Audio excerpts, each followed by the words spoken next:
The U.S. eastern seaboard is now feeling the wrath of Hurricane Florence.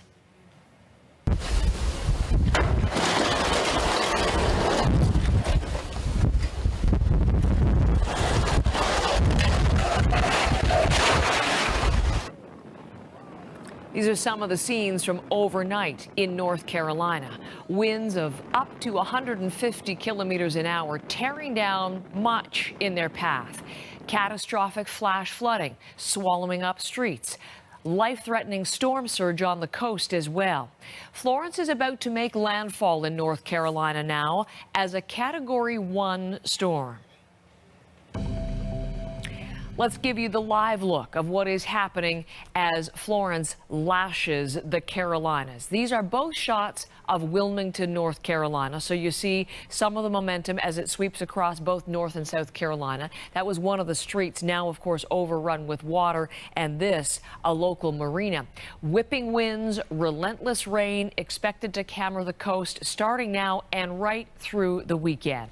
So yes, we have extensive coverage for you this morning. A team on the ground in North Carolina, and right there in Wilmington is our Ellen Morrow, who is going to do her best to stand upright and to tell us what conditions she is facing, and of course the people of that state are facing. Good morning, Ellen.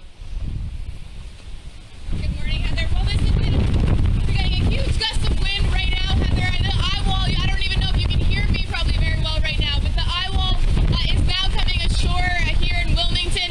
Wind gusts higher than 100 kilometers an hour. You can just get a sense of how ferocious these winds are. It is difficult to stand up.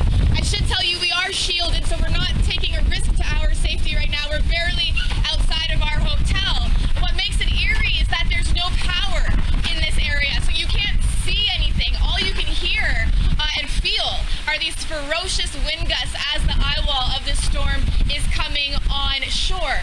As daylight comes up, we'll get a better sense of just the damage that's already been done by Hurricane Florence. Now, where our hotel is, we're about 8 kilometers away from the coast, so we're protected here from storm surge. There is about a 3 to 4 meter storm surge predicted in the downtown parts of Wilmington, so that area will likely be completely flooded out as a result of the storm.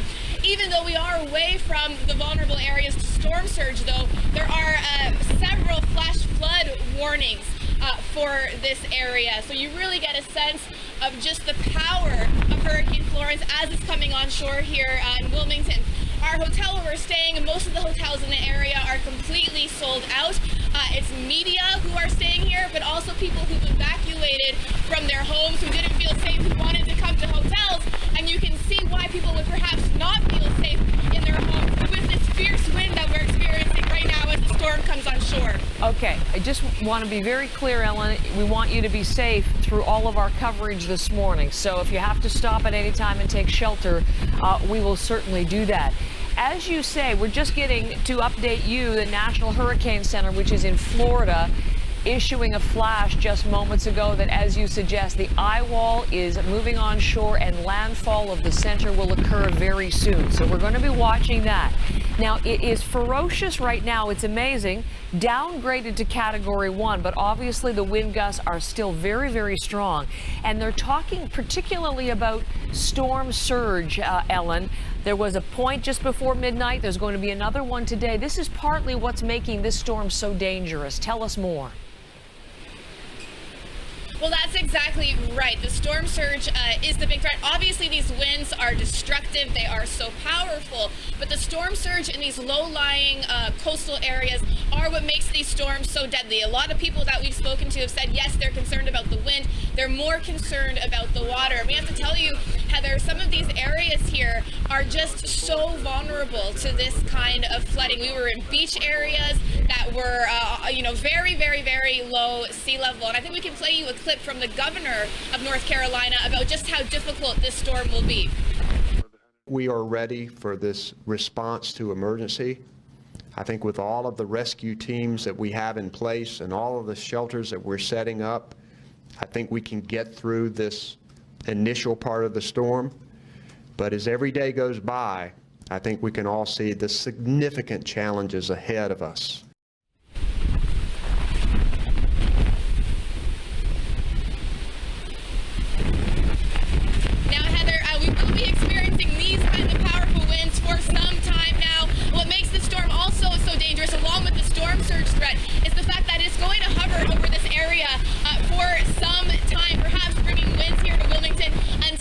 one day. So you can only imagine the kind of damage, the kind of floods, the kind of destruction we might see in the wake of Hurricane Florence. Agriculture and livestock are some of North Carolina's biggest industries under threat as floodwaters continue to rise. Larry Wooten is president of the North Carolina Farm Bureau, and he joins us now. Sir, thank you for coming on. Talk to us about the damage. What's happened?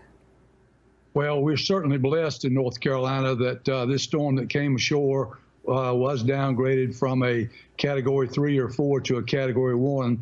We shudder to think what would happen if it had come on shore as a 3 or 4. Obviously, there is some wind damage, particularly in our coastal counties, but the big story here, as your reporter has said, the big story is going to be water, excessive water, floods. We have over 1,000 roads closed right now in North Carolina. I have a daughter that lives in Wilmington, and I can't get there from Raleigh. I'm in Raleigh, and getting there is certainly going to be a couple of days away, probably.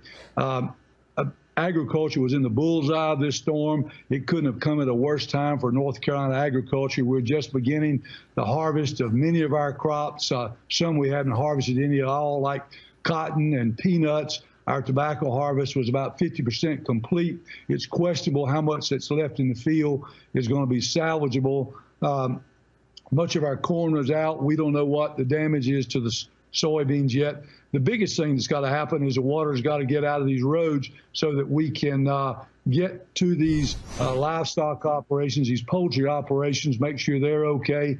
Our farmers had done a tremendous job in preparation, pre-preparation for this hurricane and getting down those waste lagoons, getting generators there to make sure that our animals had feed, water, and ventilation, as well as prepositioning feed in many of our areas that are flood prone. So we feel pretty good right now. We just got to get some days like today and get this rain stopped and get out and make assessments. Do you have any sense of the barn flooding? Because we've heard a lot of talk about what may have happened to hogs. I mean, if there's a flood coming, what do you tell them to do? It's not like they can move all that livestock.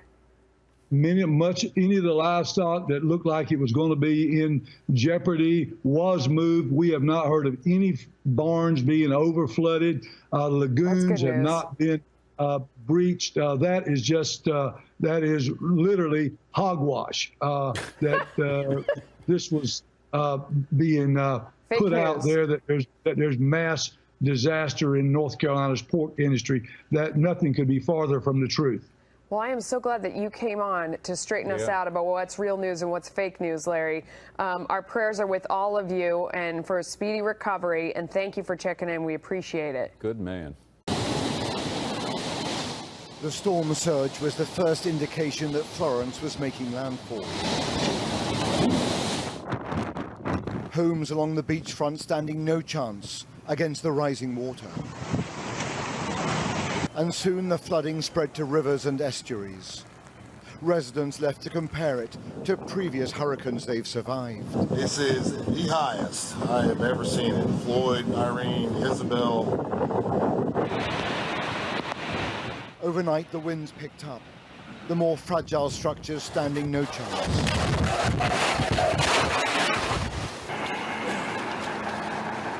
The infrastructure of the Carolinas was tested to breaking point. Oh my gosh, whoa. And 500,000 homes have lost power. While this property caught fire amid the floodwater. The heart of this storm has now arrived here in Wilmington. The wind is gusting at around 80, 90, maybe 100 miles an hour at its peak. And in an hour or two, once dawn is here, we should get the first indication of the structural damage being done. But it will be hours, maybe days, before the flooding peaks.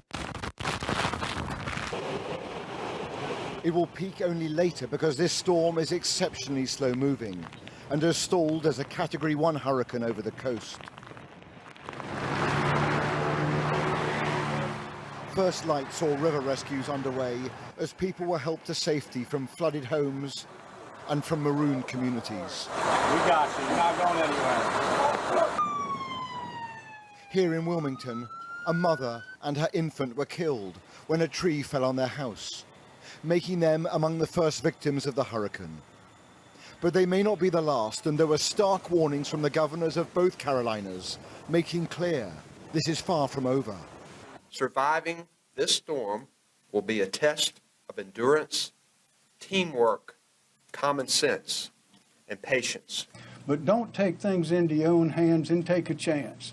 The last thing we want to do is lose lives in South Carolina because of impatience and because of not being smart.